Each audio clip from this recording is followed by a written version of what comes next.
All right. I don't know where that came from. Welcome to another video. Another day, another dollar.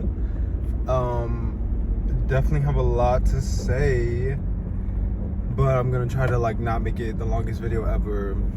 Today, on my way to the gym. Then I'm gonna go to the beach, and then I may or may not go to the movies. The word is still out on it.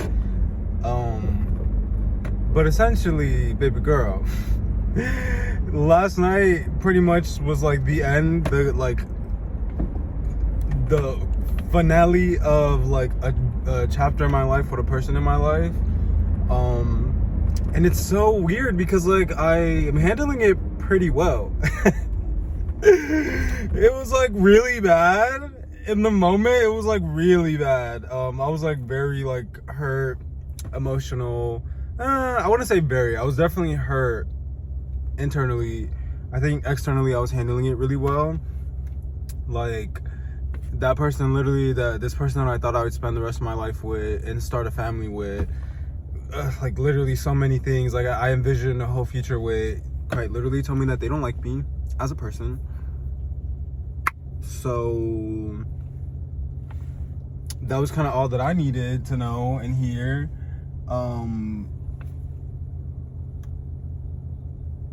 Sorry, this man is staring at me. I don't know what his problem is, but when people stare at me, I stare back. Cause what is your problem? Anyways, he quite literally told me he didn't like me, but that somehow he still loves me, and that you can two things can contradict. He's just such an asshole, just such a fucking asshole. And just so he's one of those people that has an avoidant attachment. I believe he's a dismissive avoidant, not a fearful. Look that up, please. Thank you very much. And he also is just very dry and cold with his tone and his words, and he's very much a smarty pants. There'll be a word that he says, and I'm oh, what does that mean? Because I don't know. Even in the middle of a fight, and he'll be never mind, forget it. Why? I'm not one of those people that's oh, you're gonna use your fucking fancy word. No, I was what does that mean? Because he had said some a word that meant I don't know. It basically was a synonym for the word outlier. That he was I don't care for your extreme this or that. And the example that he gave was that that's what people put at the end of what do you call that? Oh my god, what is that called? The book that you get from high school, your album, graduation album. I don't know what it's called. Your yearbook. There you go. It'd be oh, best dress, best smile, whatever, and that's what that word was. And I was just okay, why didn't I don't know. He's just very smarty pants, very I feel it's very condescending, the tone. Nah, I'm getting stuck by the bridge, y'all. That it's not gonna ruin my day. But out here in east side of Chicago, we got bridges, girl. We got bridges, not trains. Anyways, and I will show you. But if I took my phone off this mount, it will probably collapse because it's really on its last leg. And I really need to get a new one. Anyways, he was just being really mean about it and very cold. He's always very distant, very it just isn't loving. His approach to me has never really been loving, and he's one of those people that he's just avoidant. I think his attachment gets him the most. His cup is half a cup, and my cup is one whole cup, and so he's pouring into me, trying to give me everything that he has, which unfortunately is not enough for me. So he feels he's not good enough, and that nothing that he ever does is good enough, and that he's just can't he doesn't have any more to give, and he just checks out, and then becomes an a-hole, and a lot of other things. And I think at my core, I'm very much a black cat energy. I'm very much I think, and this is what I told him, that the only kind of relationship dynamic that'll work for me is if I am in my feminine primarily, and I am the black cat energy being pursued. And I think it was really beautiful to me that he brought out my golden retriever archetype energy just so naturally. Like I had been put in that position before in other relationships to like be the like masculine presence in the relationship, and I really didn't like it, especially for the people that I was doing it for. Really didn't like it. They definitely didn't deserve it. This teapot is killing me. But with him it felt really natural, and I was enjoying doing it for him, but like he also didn't like, I feel like he is also a black cat, but like I think I did the same thing maybe, where like I don't know that it was like natural for him, but I know that like he knew that he needed to be the golden retriever. He knew that he needed to be pursuing me, and that was the only way it was gonna work. Like, and I just like at the time in both of our lives, like it I feel like made more sense for me to do it, and I made it very clear to him that I wasn't gonna do it very long. He had like a good year of that, and I was very much gonna pivot back to like my natural state, because like I did what I needed to secure him, and I wanted to explore that archetype and that feeling within me, because it felt really nice to like provide and pursue. But he was not handling it well, and I feel like he was not appreciating me and how I was providing. So I very much went back to my black cat state, and he was not ready for that. And he was like playing a lot with me. Like I feel like he betrayed my trust multiple times. And the relationship ended with infidelity on my part, because, and very specifically from my girlfriend's side, from my feminine, my black cat energy, not my golden retriever boyfriend. Like my girlfriend is like vicious. She is lethal. Like you want to go out and be on the streets doing whatever you want to, talking to whoever you want to. Like a lot of things presented a certain way, and it was me trying to like get clarity and him handling it very poorly, that led to the infidelity on my part. Definitely never gonna like justify or excuse infidelity and cheating, but for some people, like, you know, for myself, like I'm just like explaining where it came from, and that is the truth. That like there was like multiple things that he did that I feel like a lot of people would consider infidelity and betrayal, and it's cute and all that he didn't, because he doesn't. Why would he like admit to that? Like the kind of person that I just described him as, never like. But like half of the friends that he would like talk to are people that he fucked before, that he had sex with before, and these people, when I tell you that they were reaching out to him, like they would text him like, hey, what's up? He wouldn't say anything. The same day, if not the next day, another text, hey, like, what's up? But like they would have like 10 text messages trying to like get some attention from him, and I'd be like, hey, like, what's that about? This person's like blowing up your phone, like that's, and this person that, mind you, used to have sex with. This person, mind you, that used to have sexual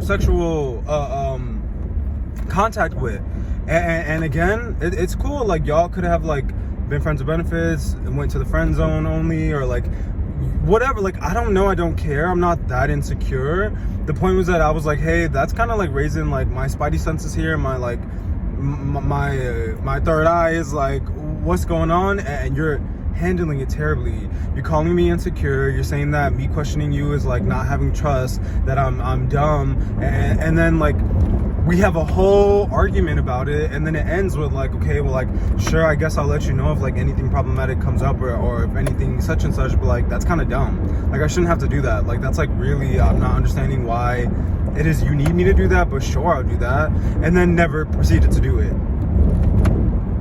What? Like, and that, I let that happen for 9 months, and oh baby girl, my girlfriend was mad. My girlfriend, and again, this is why I know that it is my black cat energy, it is my feminine energy that stepped out, was because like, oh baby girl, you're mishandling me, and this is not how that works. Like I will move on to the next, because that's how it works. Like that's how dating works. You want to play games, you want to play with my heart and my feelings and my emotions and my insecurities, my flaws. You want to like tussle with all of that. Oh baby girl, and you're not the only suitor. Sorry, not sorry. Like there are lots of men in the world that would see me as the prize that I am, and value me, and see what I bring to their life and to their table, and see the like innocence and purity in my intentions and in my heart, and not take advantage of that, or not like play with my emotional well-being and my emotional state, which again, all of this is the shit that he was doing. Like, baby boy was playing, and I gave him grace for 9 months. That like, maybe it's that he's young, because he was 22, I was 26 at the time when we met, and I was just like, ooh, I really like our chemistry, and I like the vibe, the energy that I'm getting from you, but like, your age is like really like, my spidey sense is going off again. Like, I don't feel comfortable with that. Like, I want somebody that's older, more mature. And I tried to give him grace and give him a chance to like prove himself, because like, just because you're young doesn't mean anything. But like, a 4-year age gap is a lot. Like, people that are like, that have age gaps, like, oh, I don't even want to talk about it. For me, I don't feel comfortable. I think it's 2 years younger, 2 years older, and that's what I feel comfortable with. So I was like really stepping out of my comfort zone to give this 4-year age gap a try, because 22 is not like the youngest anyway. Like, but like, oh, I think that it was like a huge factor. And anytime that I tried to like use that as the reason to give him grace and be like, hey, I think it's just like your age, like something's gonna click in your brain when you're like 25, like, and I promise you just gotta trust me. He'd be like, no, like, I hate that people say that, or like it's BS. Like, he would be like, it's essentially like, that's not true, it's not my age, that's the problem. It's like, oh, so it's you. What? So it's you? It's just you as a person? That's the problem? I don't think I like that. I don't think I want that. I think I'd rather it be the age, because then like you can grow out of it. The fact that you're blaming it on you and your character, woo, baby girl, that's it. You're not eating like you think that you are. It's scary. It was scary to hear that. Like, y'all, let me stop with these glasses. I'm having too much fun. It was scary. It was so scary to hear that, and I don't like that. It very much is his age. I know that he'll come around and realize that one day, but definitely it's also a part of just him and his behavior. He has a lot of darkness. Like, there were so many red flags in the beginning that like were bringing out my own red flags. Like, the second he said or did something that I didn't like, I was like, oh, we need to break up. Oh, it's not gonna work. And he was like, Demetrius, you broke up with me like every 5 minutes when such and such. And I was like, yeah, absolutely. Like, if that's toxic, if that's a red flag, then let it be. I knew that I was gonna get to this point where we weren't gonna work out. Like, something in me knew that it wasn't gonna work. And I was trying to nip it in the butt then and there. And I definitely was not being as nice about it as I could have been, or like been like, you know, maybe like, yeah, like, it's just like, we should like stay friends, we should like this, we should that. I was not doing that, because I'm an all out kind of lover. It's like, baby girl, we got the chemistry, we're trying to go to the same places, like, let's we're doing this, like, I'm in it to win it. I'm a very like fast and hard lover, like, and it's because you know if you want to commit to that person within like weeks of knowing them and meeting them, you know if your energy is right. And I understand this whole like, there's this like this group of people that are now having this conversation of like, oh, like, if you like feel those intense feelings and emotions when you first meet somebody, that's like your red flag. Like, you should not feel that way. Like, a normal, healthy connection and relationship with somebody, like, you should like basically be detached from them until like y'all become exclusive and like love starts to build. Like, that's cute and all, but I think that there are people that do kind of have the love at first sight and are able to like maintain that and still have the same experience that you're speaking to. So like, let's stop like creating a normal, let's maybe create an average or something, and like normalize it on either ends of the extreme, that like people can figure it out. Even if y'all start off very like toxic, you can like turn that around. It takes both of y'all wanting to and doing the work. Like, please, let's stop making these like, you know, generalizations and these like sweeping generalizations that like, you know, there's a normal. There's no freaking normal, okay? Like, it's whatever works for you. Like, and I'm an all in, all out kind of lover. I knew that I liked him a lot. I liked our energies together. I liked our chemistry. Where I said my life, where I wanted my life to go is similar to where he said he wanted his to go. We had a lot of similar interests. Like, he very much felt like a yin to my yang. And again, the golden retriever archetype was coming out very naturally out of me. Like, it was just like love was like really pouring out of me with him. And I just like trusted that like we could like figure it out. I believed in us that we could figure out anything that was thrown our way, and etc. Like, and that clearly wasn't the case, at least with him. I definitely had a lot of like of my past relationship trauma come up in the beginning with him that kind of like brought up his own, I think, familial trauma. Because like he really suppressed his relationship trauma. That was cute and all, like cool, but like at some point I do have to deal with that as your partner, and I tried to create a space for that. But he couldn't handle my relationship trauma, because back to the like, hey, like, I would like tell him things like, yeah, when people are like blowing up your phone, I get a little nervous, because my last relationship, there was a lot of infidelity. Like, there was a lot that I put up with in that relationship, and that partner would like be texting his friends, and they were actually other guys. Like, I told him, like, he would do things to me that I had no idea. Like, he had tactics in his brain that I had no idea to like if I was cheating, and in that relationship, infidelity, cheating was on my side as well. Like, I got to a point where I just didn't care anymore, and like my girlfriend was like, F you, like, I'm on to the next, like, and we lived together, so like I really didn't care, and he had already been doing a lot of stuff, so like he clearly didn't care either. But my point is that like he would like do stuff like be texting his friend Lupe, and actually he was texting Mark or whoever, and I was like, I see his phone and be like, oh, Lupe texted you, whole time it's a man. He quite literally, whenever I find my iPhone came out, like had my location, went through my phone, gave him my location, had no idea Find My iPhone was a thing. Had no idea. A Finsta, a like secret Twitter account, all, like, had no idea. All these things I had no idea, because when I did it, I was like very big and bold with it. I was like, I don't care. Like, I want you to know that I'm looking for somebody else. I don't care that I'm living with you. I don't care that we're together. I don't care. Like, I'm on to the next. I want somebody that's gonna like treat me like same how I was just saying with like, you know, this last relationship. Like, y'all are not treating me right, and I'm on to the next. Like, I don't have time to like play games with y'all and be a little sad girly about it. Like, we're on to the next. And if that makes me insecure, if that makes me like crazy, if that makes me toxic, whatever that negatively makes me, I'll work on it. I'll acknowledge it. I'll take accountability.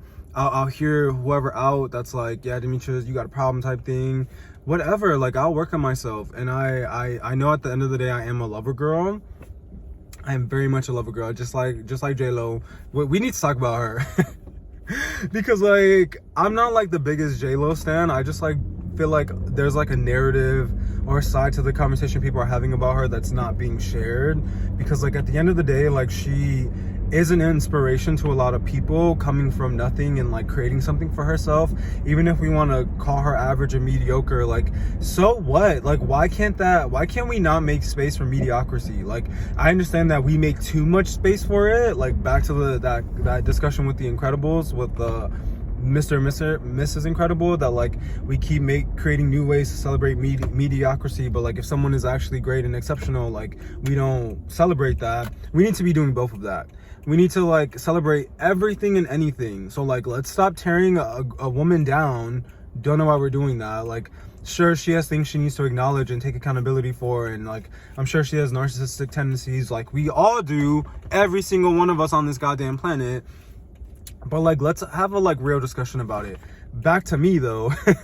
I am very much a lover girl, so like, sorry that like some of us like aren't sad and depressed and lonely after a relationship forever. Like, you feel your feelings, you have your emotions, and you move on to the next. And the next isn't always necessarily like immediately right away, or like, it's like, I'm not looking for love, but like when love comes to me, I allow it in.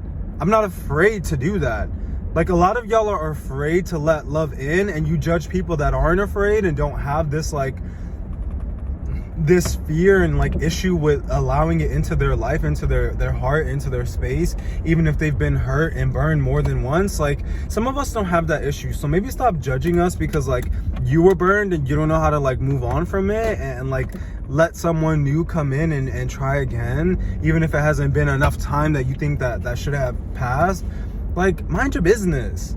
Mind your business, because ain't nobody telling you to get up off your ass and stop crying about your man that don't want you, that your situation. Like fill in the blank, fill in the gaps, because like obviously I don't want to run on stereotypes. I don't want to like make anybody feel bad, including any of my past partners. Like my point is that like I'm so proud of myself and so kind of surprised at how well I am handling this.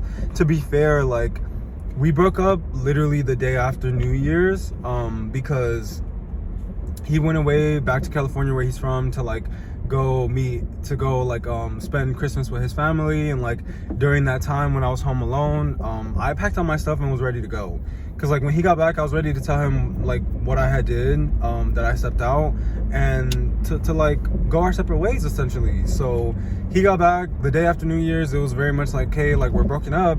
And it took about another 2 months to kind of like really like stop and like break contact with each other. And then about another month and a half to almost 2 months of like actually no contact. That like during all of that time I really kind of healed. Like in the first 2 months especially, or I'm sorry, in the first 2 months for sure, but like in the month and a half of no contact especially, oh baby girl, I met somebody new in that time as well.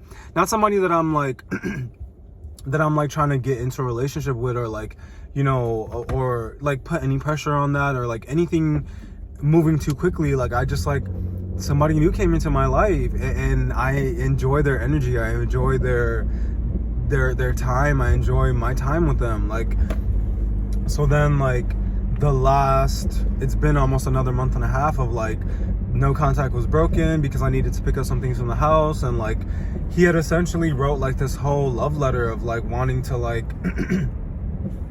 like move away somewhere and buy a house, and then like asked me to try again then. And I was trying to be honest with him that like, hey, I kind of met somebody new, and I think I'd rather like just the idea of starting over with somebody new in general is kind of like more appealing than like going back to our bullshit. Like, because you're like, I don't know why I would like walk into this again. And like for sure if I were to, I could like handle, you know, the like trust issues, the infidelity, healing from that, and like doing what he needs and showing up and how he needs me to be. Anything he needs and would want for us to try again, I know that I'm capable of it. I know that I'm emotionally available for it. I know that I have the tools, I have the skills, I have the language to deal with it. I think it's him though. It's him that like, if all those issues on my end were solved for him, he still cannot handle me. His cup is still half a cup, and I need somebody that has a whole cup of love, time, energy, and space, and all that, all those gushy, great things to give to me. He just does not have that. He just does not have that. So like, I may be what he needs and what he wants, but like, he is not what I need. He is just what I want. He's not what I need. So like, what is there to be sad about anymore? It's been we're at the end of our 5-month post breakup period. Like, yes, we have had moments of like no contact and contact, and just like it's been a mess, it's been chaos, it's been a shit show, but like I'm over it. I'm not completely over it. I definitely believe, and I choose to believe and want this to work for me, that someone once told me that like it takes you half the amount of time to get over a relationship than the length of the relationship itself. So like if you were in a 2-year relationship, it's gonna take you a whole year to like really be over that. And I think that that's valid. I think that's a valid like mindset to hold. I believe in that, and I think that that's true for me. We were together for 10 months. It's been 5 months. I'm over it. I'm good. And that's something that I told him yesterday that like really hurt his feelings. He was just like, I think you really just need to let me go. And I was like, I already did. Like, what? Like, and this was yesterday. Like, this was very recent. Like, it wasn't like I told him that a couple weeks ago. No, yesterday. We're reaching our 5-month mark, and I've been let you go. I've been let you go, baby boy. Like, what? You've been begging me since January to let you go and leave you the F alone. And like, and in that 3 to 4 month, 3 to 4.5 month period, right? 1, 2, 3. Yeah, the 3 to 4.5 month period is when I like really let you go. And when I came back to like ask for my things, I just wanted my things. And you know why? Because let me spill the tea. I asked for my things because one of the things that I really wanted was a massage table that I purchased, that was mine, that I purchased for us in our relationship, because like to me that's a part of my love language. Like, you know, we all need daily massages. Like literally, like as a human being, like the amount of like stress our bodies go through, especially like a 9 to 5 or like an American lifestyle, we all need massages every single day, like I swear. So that was something I was willing to do for him and give and provide to him, and he literally hated it. He literally was like, why did we buy this stupid massage table? Like, I told you we didn't have the money for it. I told you this, I told you that. Like, he reprimanded me for trying to do something nice for him.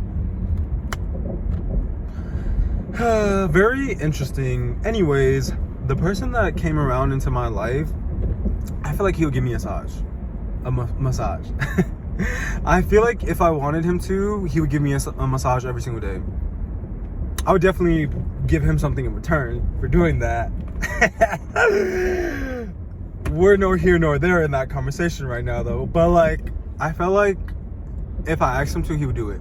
Even if it wasn't every day, I know he would do it. So I was like, you know what? I'm not gonna buy a whole nother $400, $500 massage table. It's like, I'm gonna ask for my S back, which is what I did. And that's when his whole letter came out of like what his long-term plan was, which I feel like subconsciously his spirit angels, his spirit team, like the devil, whoever you want to blame it on, somebody told him to do that, and it like caused chaos in us. Because then I was like, oh, I was not expecting that. I was really trying to get my stuff and go and like continue to like be on my solo journey, my self-love, and like and pray that like this new person that came around into my life, like within like 6 months to a year, would be my next person, and I would enjoy a really healthy relationship with them.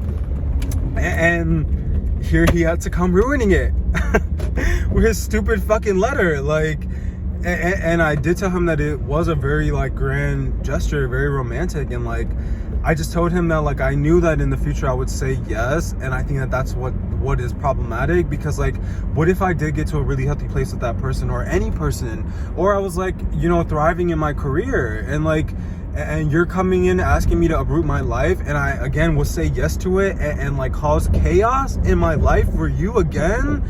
Like, I was like, oh no, oh absolutely no. I think we need to like figure out something now. I understand you don't want to try now, and like you need time to get to wherever it is you're trying to go with this letter and this like grand gesture and all, but like that's not gonna work. Like I don't think I like that. Can we like not necessarily get back into our relationship, jump in now and like try again now, but just like, I don't know, compromise? I don't know, figure out if anything can work. And it was very much no. It's very much like, I'll try, but like again, his cup was half a cup and I needed a full cup. So like, he just wasn't the right person for me. Like, and he doesn't give me what I need. He will not give me what I need. He will never give me what I need. He can't be something that he's not. And it's because that new person came around and showed me actually what it is that I'm looking for. And again, even if it's not with the new person, I know what I need now. I know what I need. Like, please. This is why I'm like talking about it. And I'm gonna have to just end on this, because like, that's what I need people to know. That like, if you're a lover girl, lover boy out there, a lover person, like, don't be afraid to like, you know, get over things quickly and be on to the next. Find a balance for sure. Don't overdo it. Don't be like just constantly jumping, leapfrogging from one lily pad to the next. Watch Guardians of the Galaxy 3. That was another spiritual awakening for me. I'm gonna have to make a series or like a list of like things that help me awaken. But like, be good on your own. Don't look for love, but when it finds you, let it in. I promise you. Even if it doesn't end up being that person, like that person will teach you something that's going to help you with the person that is meant for you. So allow it in. Don't be afraid. Like, don't. And watch the end of Home Alone 2. That speech that little Kevin gives about like using your heart. I wouldn't say it's a spiritual awakening, but that was a good message for me to hear. Just don't be afraid. Like, find the balance, do your best, feel your feelings and your emotions, especially post a breakup, like for at least half the amount of time of the relationship that you had. I would not get into a relationship before then, but once that period is up, allow yourself to let love in. I promise you, you will not regret it, because I'm not regretting it, and I'm good, baby girl. That was a chaotic experience, but it taught me a lot. So I wish y'all the best. I love y'all, I believe in y'all, and I'll see you later.